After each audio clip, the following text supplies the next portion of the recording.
Sa North Cotabato naman, patuloy po ang bakbakan sa pagitan ng militar at mga miyembro ng Bangsamoro Islamic Freedom Fighters.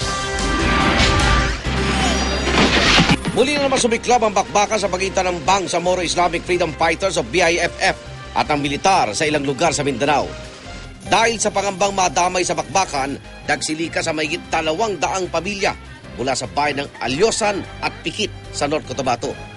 Ang mga residente ng barangay Nalapaan at Buwalan sa Pikit mabilis na lumikas matapos umanong makatanggap ng babala mula mismo sa ilang miyembro ng BIFF sa planong pag-atake ng grupo sa militar. Takot na raw ang mga evacuee na muling maipit sa gulo. Ilang mga residente na rin ang nasawi at nasugatan sa mga naunang sagupaan.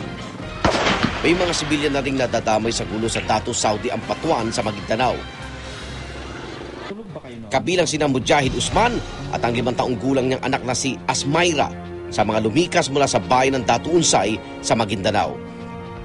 Habang natutulog ang mag-ama sa loob ng evacuation center sa Datu Saudi Ampatuan, tinamaan sila ng ligaw na bala. Nasugatan si Mujahid, namatay si Asmayra. Napag-alaman nagmula ang ligaw na bala sa naganap na bakbakan sa kalapit na barangay ng Bagan sa munisipalidad ng Gindulungan. Isang detachment ng mga sundalo doon ang sinalakay ng BIFF.